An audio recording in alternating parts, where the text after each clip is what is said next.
Halo Blutizen, selamat datang di Media Talk. Media dibahas, realita dikupas. Oke, di sini kita nggak cuma bahas media sebagai tontonan, tapi juga sebagai sesuatu yang diam-diam nggak bentuk cara kita melihat dunia.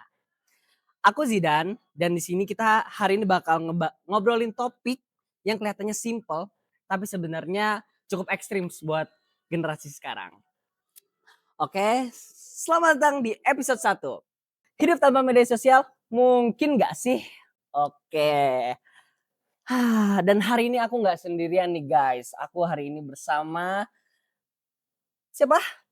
Halo, aku Reva. Kak Reva. Nah Kak Reva ini adalah konten kreator. Nah coba nih Kak Reva perkenalin dong sedikit-sedikit. Jangan yang manis itu.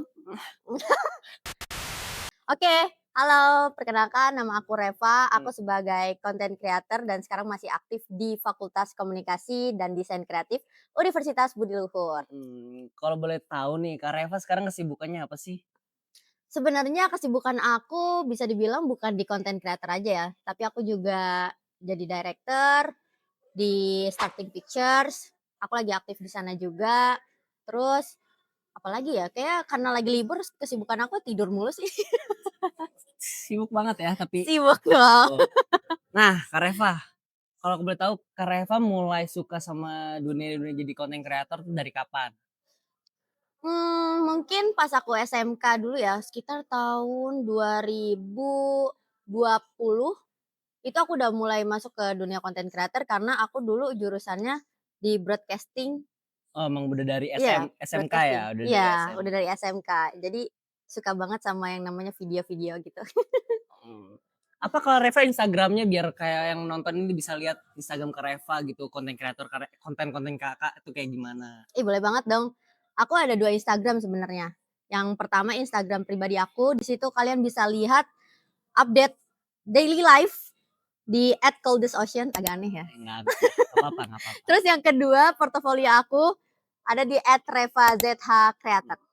Tonton guys, karena konten-kontennya Reva ini bagus banget, cocok banget buat kalian yang suka bikin konten buat referensi-referensi kalian, gitu.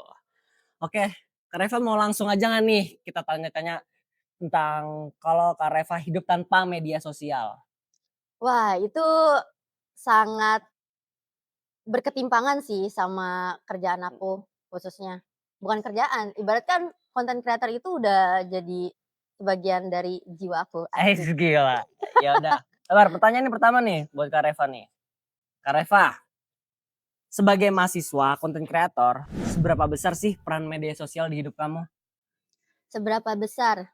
Ya pastinya sangat bergantung ya aku pada media sosial karena selain kerjaan aku juga ngebangun personal branding aku itu di media sosial pastinya. Iya. Terus juga cari-cari relasi, Mhm. ya contohnya kayak kita ini nanti mutualan ya. Ya. Ini tim yang di belakang juga Ya, mutualan ya. mutualan nih sama konten kreator kita ini. Apa lagi aku nanya apa lagi?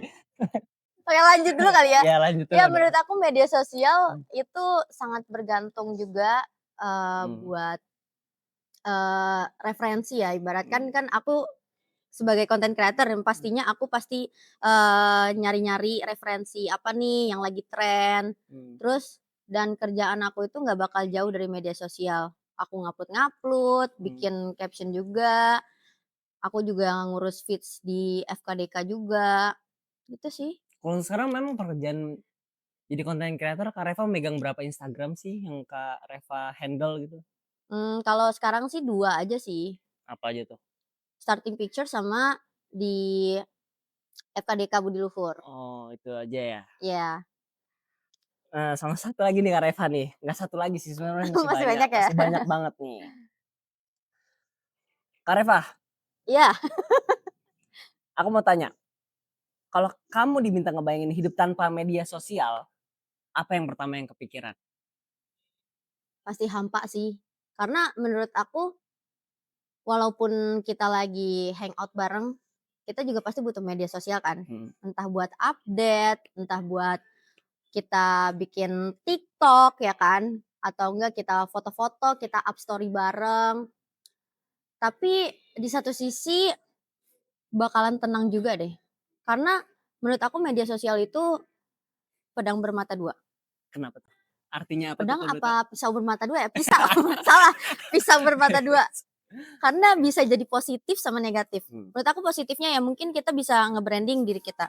Tapi di satu sisi lagi, kita tuh bisa insecure iya, atas pencapaian orang kan kayak, heeh, "Ih, kok dia di umur segini bisa ya, iya. udah sampai ke situ," gitu kan. Ya tapi sebenarnya kita cuma ngelihatnya yang ada di sosmednya doang sih, kita nggak tahu prosesnya juga. Jadi menurut aku kayak gitu. Kalau boleh tahu gimana sih cara Kak Reva nge-branding diri Kak Reva di media sosial itu gimana? Kalau aku biasanya kan, selaku broadcasting and digital journalism ya, as a student di Universitas Budi Luhur, yang pastinya kita banyak tugas-tugas kan Zidan. Ya Ya, kamu juga ini baru masa contohnya ini seperti ini kita sekarang. iya, Ya, pasti banyak kan tugas-tugas video. Aku pasti selalu update di Instagram aku. Mau itu cuma kayak misalkan BTS-nya, minum behind ya, the aku scene-nya haus. oh iya boleh, boleh minum dulu kali ya? Mmm, ya lanjut Kak. Oke, jadi tadi sampai mana ya? Oh lupa juga lagi Kak. Oke, jadi biasanya aku update kayak misalkan BTS-nya atau enggak hasil karya aku. Mhm, Dan kalau misalkan, kalian bisa langsung cek aja ya highlight aku itu banyak banget pas lagi aku proses produksi, pra-produksi, atau pasca produksi, itu pasti aku langsung post di story. Atau setiap setiap lagi syuting mhm, atau lagi produksi produksi apa, aku selalu bikin video kayak, "Hai guys, kita lagi ini," kayak gitu sih. nah Jadinya kan orang-orang bisa tahu kan kegiatan aku. Bisa dibilang narsis kali ya. nah ada pertanyaan tambahan nih Kak, aku penasaran. Bagaimana Kakak nge-handle waktu Kakak, nge-handle Kakak sebagai content creator, terus juga ngerjain tugas kuliah, itu gimana tuh? Kan Wah, sibuk banget kan, iya, semuanya harus tertata dengan rapi kan? betul betul. Mhm, Dan pastinya kita harus bikin to do list. Itu to do penting list, banget. penting banget ya. To do list itu ibaratkan kayak kamu tuh harus tahu prioritas kamu di mana, yang mana dulu nih. Misal ada tugas kuliah di tanggal, deadline-nya tanggal 5. Nah, editing editing kerjaan di luar itu tanggal 10 misalkan. Ya otomatis kita harus kerjain tugas kuliah dulu dong. Aku biasanya bikin di notes HP aku aja sih, kayak gitu. Harus tahu prioritinya teman-teman. Asik gitu guys, jangan kayak kita nih, kita sekarang lagi bikin tugas, mepet banget nih waktunya nih. Emang tanggal berapa ini harusnya? Aduh, Sekarang dikit lagi, tanggal ya dikit dua lagi ya. sembilan ya? Iya, lagi mepet nih. Oke, Kak Reva lanjut ya. Sekarang aku mau nanya tentang Lama ya. tantangan terbesar Kak Reva selama menjadi konten kreator. Oke, tantangan terbesar ya, menurut aku di saat aku liputan biasanya, itu kan harus itu kan ibarat kan dibilangnya hard news ya, misalkan liputan-liputan acara tuh Zidan di kampus dan kita harus malam itu juga ngupload-nya. Itu kita harus mengerahkan segala waktu, usaha walaupun udah capek-capek liputan, panas-panasan, dari pagi sampai sore, pulangnya kita harus ngedit, terus langsung di-upload pada saat itu juga. Ya menurut aku, ya itu sih tantangan terbesarnya. Kita harus, prioritasin waktunya juga, harus bener-bener gercep lah pokoknya jadi anak konten tuh, kayak gitu, Tapi guys. pernah nggak sih Kak kayak misalnya nggak tahu Kakak sama dosen atau sama klien Kak Reva nih kayak udah jadi nih kontennya, tapi tiba-tiba kayak ada yang harus diulang gitu, jadi videonya nggak jadi kepake gitu atau di video ulang atau Kalau sa direvisi lah. Kalau sama klien sih nggak pernah ada ya yang sampai diulang videonya, cuma mungkin VO. Mmm, Karena aku waktu itu juga pernah pegang di Jasmine brand kosmetik dan itu paling yang diulang ya VO-nya aja, videonya aja. heeh, gitu, VO-nya aja. Oke. Kalau misalkan di kampus tuh, ada sih, Oh ada ya? ada Oh sih ada. beberapa kali jadi harus, "Oh kita harus ulang nih," ya udah kita schedule lagi, Berarti akhirnya bikin ulang lagi tuh Kak? bikin ulang lagi. Bikin ulang lagi. Tenaga Kakak kuat juga ya? Ah, iya, Kuat. tangguh. Oke lanjut nih Kak, kalau ngomongin soal kesehatan mental, media sosial itu lebih membantu atau malah jadi beban? Kalau menurut pribadi aku, malah jadi beban sih. Karena di mana kita harus nge-branding tergantung ya orang-orangnya, tapi kalau menurut aku kita harus nge-branding gimana nih supaya citra kita itu positif Mmm. dan bisa, membuat orang tuh menjadi bukan support system, jadi kayak ibaratkan aku pengen nih termotivasi dari konten-konten dia atau dari branding-nya dia kayak gini. Itu sih, menurut aku malah jadi beban. Karena aku pun harus, kuatin mental juga ya di saat orang-orang tuh udah bagus nih konten-kontennya, branding-nya udah pencapaiannya ya udah sebanyak itu sih. Eh, Tapi menurut aku kalau buat positifnya ya buat mental jadi sehat ya paling kalau misalkan kita dapat insight yang banyak juga dari konten-konten kreator lainnya yang ibaratkan menjadi support system bagi aku juga, gitu sih. tapi Kak Reva pernah nggak sih kayak karena media sosial Kak Reva tuh jadi nge-down gitu, pernah nggak? Ngalamin itu sendiri di diri Kak Reva? Pernah, dari yang aku tadi bilang di awal ya, media sosial itu pisau bermata dua, aku pernah di mana, posisi aku tuh ngelihat konten-konten TikTok yang bagus-bagus, ceweknya juga cantik-cantik dan aku pernah uninstall uninstall TikTok supaya nggak Insecure ngeliatin gitu jadinya? iya, karena aku udah coba buat ngebangun konten di TikTok, tapi nggak nggak berhasil gitu, nggak naik. Dan di saat kayak yang lain tuh cuma menurut aku kayaknya mereka preparation-nya tuh nggak serumit itu gitu, tapi bisa FYP.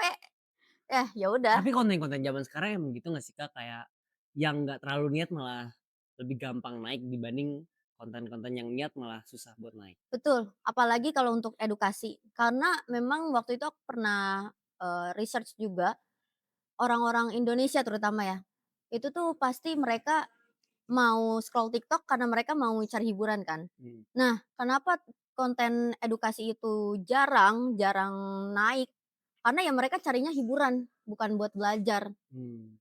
Nah, tapi dengan perkembangan editing ya, perkembangan editing apalagi lebih mudah juga sekarang di CapCut, mulai dari font ataupun pembahasannya, itu menurut aku udah lumayan oke buat edukasi tuh udah lumayan naik. Kayak dari font-fontnya kamu tahu nggak sih dan yang konten-konten tuh yang ada font-nya tuh sesuai sesuai ucapannya tapi Oh yang ya, gede-gede itu iya loh, iya iya. terus yang estetik kan. Nah, Nah, itu udah mulai naik nih sekarang, gitu sih. oke. Lanjut nih Kak, pertanyaannya. Oh ya, ngomong-ngomong soal relasi nih. Kalau hidup tanpa media sosial, menurut kamu hubungan pertemanan bakal berubah nggak? Bakal berubah sih, karena ya tadi aku juga udah pernah mention ya, mutual.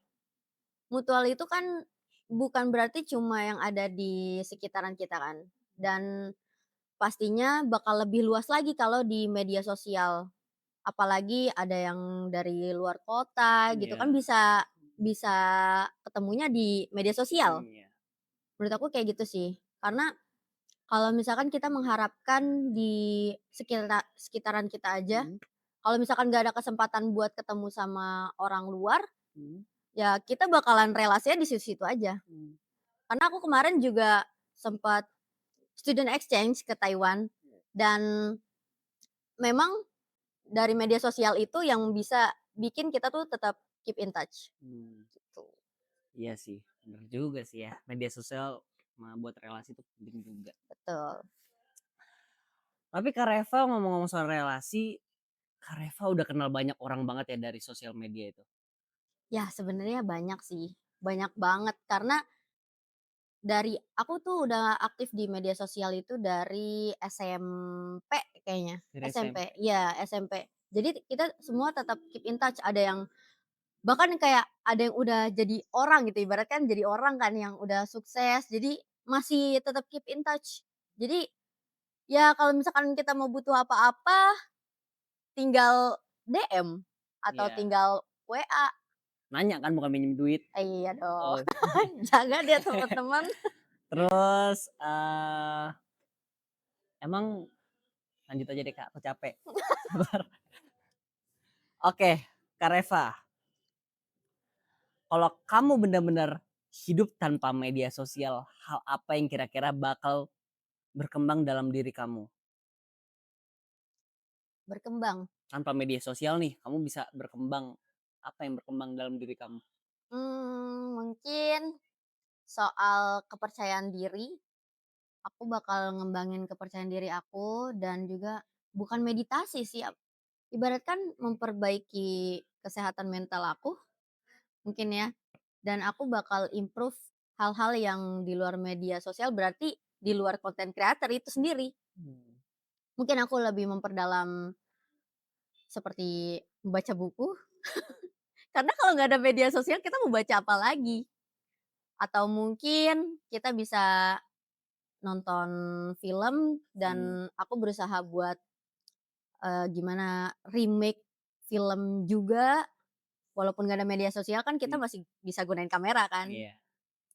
Terus juga aku bakal memperbanyak relasi yang di mana langsung dari lingkungan sekitar. Ibaratkan kita lebih mengenal orang yang terdekat tuh. Sekarang pertanyaannya, Kak Reva mau jadi apa sih? Wah, sulit ya. Kalau aku nggak jadi content creator, mungkin aku bakal memperdalam hobi aku. Aku mau jadi penyanyi sebenarnya. Mau jadi penyanyi? Iya, Coba dong, satu sepatah nggak dua mau, nggak kata. mau. Oke lah kalau kayak gitu. Kak Reva, Apa Zidan? apa namanya, Kak Reva sekarang semester berapa sih? Aku semester 5. Sekarang udah tahu belum tujuan Kak Reva setelah lulus tuh mau kerja di mana gitu?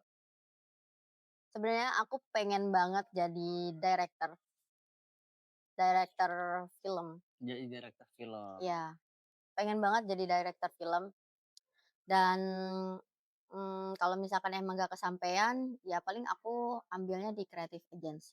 Kreatif.